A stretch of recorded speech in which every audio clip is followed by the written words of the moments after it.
Bom, vamos agora à comunicação. Primeiro, a palavra comunicação, ela surgiu do latim, que derivou da palavra comunicare, que significa partilhar, participar algo, tornar comum.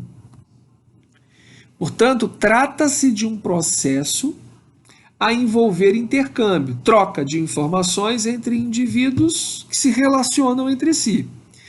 Nessa partilha, esses indivíduos, além de informações, troca de ideias, sentimentos, estados de espírito e etc.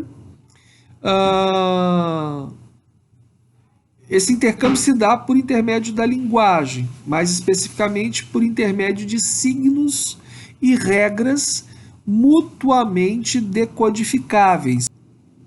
Então, visto que por meio da comunicação os seres partilham diferentes informações, o ato comunicativo mostra-se uma atividade fundamental para a sobrevivência em sociedade.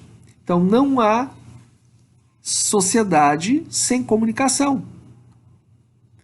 Bom, então, para ocorrer a comunicação é essencial a cooperação entre os interlocutores, né? Que são emissor e receptor. O emissor tem uma ideia e procura exprimir-se verbalmente para fazer que o mundo sensível a conheça. O receptor possui essa capacidade verbal e encaminha essa ideia que ele recebe em direção ao pensamento, por intermédio da linguagem, com o intuito de compreender a mensagem. Então, de uma maneira mais detalhada, podemos descrever o processo comunicativo da seguinte forma. Então, o emissor envia uma mensagem ao receptor. Para ser efetiva, a mensagem precisa, em primeiro lugar, de um contexto. Esse contexto deve ser compreensível pelo receptor. Então, o contexto seria tudo o que está presente no momento da comunicação, ou o conjunto de informações que estão presentes naquilo que está sendo dito, na mensagem. Então, esse contexto deve ser compreensível pelo receptor. Depois, a mensagem requer um código. Língua portuguesa, língua japonesa, pode ser um código verbal, um código não verbal, um código misto. Bom, então depois a mensagem requer um código comum, no todo ou pelo menos em parte, ao emissor e ao receptor. Enfim, a mensagem requer um canal físico entre o emissor e o receptor, canal que permite estabelecer e manter a comunicação. Esses diferentes fatores ou elementos fundamentais da comunicação verbal podem ser esquematicamente representados da seguinte forma. Então, nós temos aqui emissor, que também pode ser chamado de codificador. Ele é codificador porque é quem usa o código. O receptor, na outra ponta, também chamado de decodificador, porque ele traduz o código, né? Ele traduz a língua, ou, se for código verbal, pode ser código não verbal. Bom, há uma mensagem que foi transmitida. Essa mensagem, como essa mensagem é algo abstrato, é uma ideia, então ela precisa de um suporte. Esse suporte, ela precisa de uma materialidade. A materialidade é o código. Então, o código é que vai dar sustentação. Então, como num signo, que tem uma parte concreta e uma parte abstrata, então a parte abstrata, que é o significante, só tem condições de chegar ao receptor. O significado só tem como chegar até o receptor porque o emissor utilizou uma parte material, uma parte concreta, que é o código, que é a parte sonora. que é a parte material. Bom, então que possui essa parte material, né? Então essa mensagem ela ela é utilizada por intermédio de um código, e esse código, que é a parte material, passa por um canal. O canal é a parte física também. Então, um som, quando nós falamos, nós usamos o som. Esse som ele passa por um canal que é o canal sonoro, passa pelo ar. Se falamos ao telefone, passa pelos fios do telefone. Se usamos um telefone com vídeo chamada, então há uma imagem, há um canal visual e um canal sonoro. Usamos um código verbal e um código não verbal. Então, o canal é por onde o código que é material passa. Então, o canal pode ser auditivo, visual, pode ser tátil, pode ser olfativo, pode ser visual, pelo próprio paladar também. Então, nós podemos nos comunicar usando um código do paladar. Então, um alimento preparado, um alimento muito saboroso, pode ser uma forma de comunicação, né? Então, colocar pimenta na comida. Então, o marido chega em casa e com muita fome, como faz todos os dias, e quando vai comer, percebe que tem muita pimenta. Então, ele, se for bastante inteligente, ele vai perceber que a esposa provavelmente fez aquilo de propósito, né, porque ela não está satisfeita com alguma coisa que ele fez, por exemplo. Então, é uma forma de comunicação. Bom, então o canal ele pode ser auditivo. Então, quando uma criança berra, grita, esse som ele quer dizer algo, e esse som passa pelo canal auditivo. O semáforo, as cores, nós conseguimos captar o código, aquele código visual, porque o código visual passa pelo canal visual. Bom, e nós temos também o elemento referente, que também é chamado de contexto. Bom, o referente ele tem um duplo significado. Então, esse elemento contexto, ele se refere ao conjunto de informações presentes na mensagem, ou ele pode se referir ao próprio assunto tratado na mensagem. Então, tem esse duplo significado. Então, vejamos aqui, como já mencionei, o emissor, também codificador, é quem envia a mensagem por meio de palavras orais ou escritas, gestos, expressões, desenhos. Então, num diálogo, o falante é o emissor e, ao mesmo tempo, é o receptor. Então, os papéis sempre se alternam. Então, num diálogo, eu falo, alguém ouve, meu receptor ouve, num dado momento o receptor passa a emissor e o emissor passa a ser receptor. Bom, a mensagem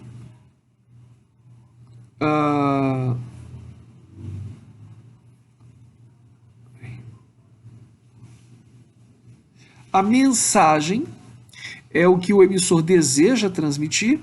Ela apresenta conteúdo e usa de um canal apropriado. Então, numa carta, a mensagem é a ideia central que se busca transmitir. Então, é a ideia que se quer passar.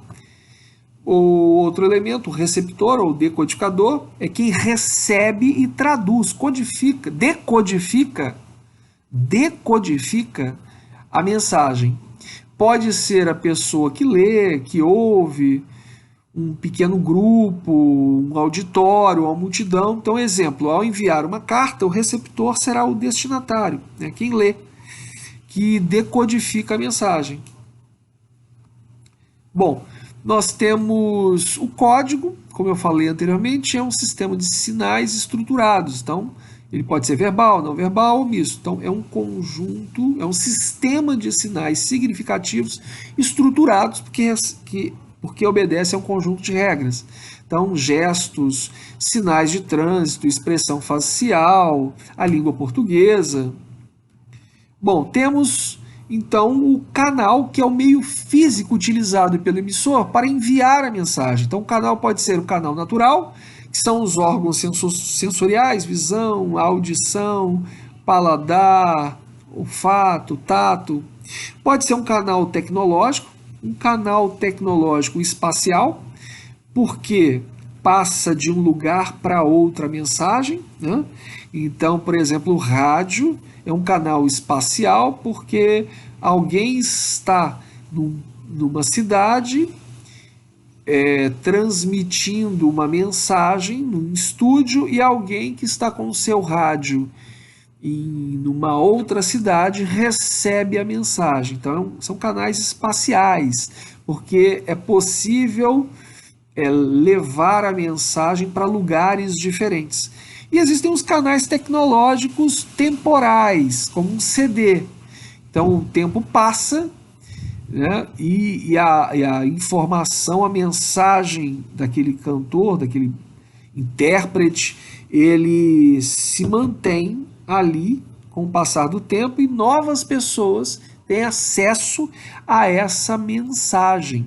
Então, a mensagem é transmitida ao longo do tempo. Bom, nós temos o referente, como eu disse, então, o contexto é a circunstância a qual a mensagem se refere. Então, pode se constituir na circunstância de espaço e de tempo em que se encontram o emissor e o receptor da mensagem. Então, referente ou contexto, que são sinônimos, mas em dado momento tem um outro sentido, né? Então, o contexto é a situação na qual os interlocutores estão mantendo a comunicação, é também o conteúdo informacional da mensagem, o assunto, ou os elementos presentes ali naquela mensagem, o onde, quando, como, porquê. Então, pode também dizer respeito aos aspectos do mundo textual. Então, referente ao contexto, ou é extratextual ou é intratextual da mensagem. Ou seja, o assunto que é tratado no conteúdo que compõe a mensagem. Então, logo, o referente é tudo aquilo que engloba os elementos da comunicação. Então é quem, onde, quando, porquê, para quê. Bom, então existe um outro elemento que não entra ali naquele diagrama, mas que é importante ressaltar, que é o ruído. Normalmente, em toda a comunicação, o ruído se faz presente. Há algum tipo de ruído. O ruído é qualquer interferência indesejável na transmissão da comunicação. É algo que atrapalha. Como, por exemplo, um borrão numa mensagem escrita, uma sirene durante um diálogo, a nossa distração, algum problema fisiológico ou algum problema social, algum problema, enfim, que me faz em algum momento me distrair e perder parte da mensagem, do conteúdo informacional da mensagem. Então, normalmente há sempre ruídos numa comunicação que nos faz perder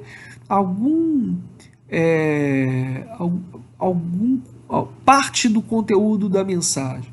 Nós nunca conseguimos apreender tudo aquilo que o outro quer dizer. Há sempre alguma perda por algum aspecto desfavorável, seja porque cada pessoa é uma realidade diferente, não tem os mesmos ideais, as mesmas opiniões, e isso pode dificultar na compreensão daquilo que o outro está tentando transmitir. Porque quando se comunica, se transmite não apenas ideias, mas se transmite também sensações, estados de espírito, enfim. Então, aqui temos uma capa da revista Veja. Abaixo a tirania dos valentões. Por que as escolas não podem mais fingir que o bullying é problema só dos alunos e seus pais? Então, temos aqui nessa... Portanto, é possível ver aqui nessa revista, essa capa dessa revista, é possível observar os elementos da comunicação. Então, aqui nós temos uma linguagem verbal e uma linguagem não verbal. Quem fez a capa dessa revista pretende transmitir uma mensagem. Então, podemos observar que nós temos o emissor, que é a revista Veja, ou quem fez essa capa, né? Claro, quem fez a capa foi a revista Veja, foi um funcionário, ou foram funcionários profissionais da revista Veja. Mas ali está representando a revista Veja. Então, o emissor é a revista Veja. O receptor são os leitores da publicação. O canal, a parte física pela qual a mensagem é veiculada, é a mídia impressa, ou seja, a própria folha de papel. Então, é um canal visual. O código é a língua portuguesa. E também o código não verbal. Nós temos aqui, além da língua portuguesa, nós temos um desenho de um tênis próprio de um tênis escolar. Temos um menino num tamanho bem diminuto, com mochila. Então, uma criança que está voltando da escola ou está na escola, e o outro, o valentão, o grandalhão, numa situação de superioridade em relação à criança. Então, o código aí também é um código não verbal. Temos também um código não verbal. Temos aí uma linguagem mista, um código misto, que usa tanto do código verbal quanto do não verbal. O contexto ou referente, né? O assunto aí é o bullying na escola. Então, qual seria o contexto? Está falando de quê? Está falando sobre o bullying na escola. E qual a mensagem que se quer transmitir a partir desse contexto? É que se deve acabar com a tirania dos valentões. Então, o bullying existe, mas isso deve ser eliminado da escola. Então, a baixa tirania dos valentões é a mensagem que se quer passar. Então, se pudéssemos parafrasear, iríamos parafrasear como é necessário acabar com a violência dos valentões na escola, que praticam bullying. Essa é a mensagem, fim desse tipo de comportamento. Então, parafrasearíamos dessa maneira. Aqui nós temos uma petição inicial, fake, né, falsa, mas proposital para que nós possamos analisar aí os elementos da comunicação. Então, nós temos excelentíssimo senhor doutor, juiz de direito, Eutanásio Boa Morte, brasileiro, solteiro, RG número decorador, residente na Rua B, número 16, Jardim Mascote, vem requerer seja expedida a ordem de habeas corpus a favor de Asnásio da Silva pelas razões seguintes. Asnásio da Silva foi preso no dia 10 do fluente mês na Rua B, número 17, Jardim Mascote, por agentes policiais, constando ter sido conduzido para a delegacia do 38º Distrito Policial. A prisão é ilegal, pois não ocorreu em flagrante delito e não houve mandado de prisão. O auto de prisão em flagrante além de indevido, é nulo, pois o detido é menor de 21 anos e não lhe foi nomeado curador no momento da lavratura do auto. Os casos em que alguém pode ser preso estão disciplinados na lei e na Constituição. Qualquer prisão fora dos casos legais permite a impetração de habeas corpus. Em face desta ilegalidade, requer digne-se Vossa Excelência conceder-lhe a ordem pedida e determinar o relaxamento da prisão do paciente. Linhares, 19 de setembro de 2018. Eutanásio, boa morte. Então aqui nós podemos depreender os elementos da comunicação. Então nós teríamos aí nessa petição o emissor é o Eutanásio Boa Morte, tá? É quem assina Eutanásio Boa Morte, né? A última linha. Então a assinatura é de quem emite, ele é o emissor. O destinatário ele consta lá no cabeçalho, lá no vocativo, excelentíssimo senhor doutor juiz de direito, né? Quem recebe. Temos então o destinatário, o receptor, são sinônimos. O referente, o assunto a que eu me refiro.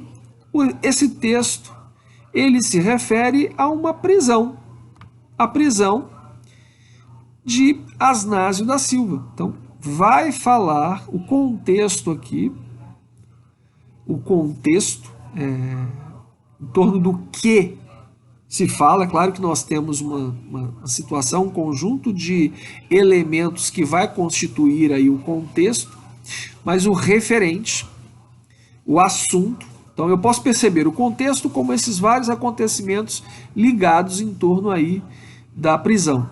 Também forma o contexto. Mas o referente, que também é sinônimo, eu também posso ver como contexto, né? Como referente, o assunto. Então o assunto aqui é a prisão do Asnásio. E o que pretende esse texto? Qual a mensagem que se quer transmitir ao se falar sobre a prisão? A mensagem que se quer transmitir é que essa prisão ela foi ilegal. Então esta é a mensagem. Então a mensagem é o propósito comunicativo. Então o texto se refere a uma prisão e tem o propósito comunicativo de dizer que a prisão é ilegal. Ao dizer que a prisão é ilegal, para o juiz, o que o juiz deve fazer é anular essa prisão e soltar. Consequentemente, né, o que não pode é o Eutanásio Boa Morte dizer que o juiz deve soltá-lo, né? Basta ele dizer que a prisão é ilegal. Isso é o que ele precisa dizer, precisa provar para que ocorra a soltura do Asnásio. O código utilizado é a língua portuguesa, mais especificamente a língua portuguesa jurídica. O canal, a parte física, é a folha de papel, a petição, se foi escrito numa folha de papel. Ficaremos por aqui. Espero que essa videoaula tenha sido satisfatória. Caso vocês tenham dúvidas, por favor, enviem e-mails. Então, até a próxima e fiquem bem.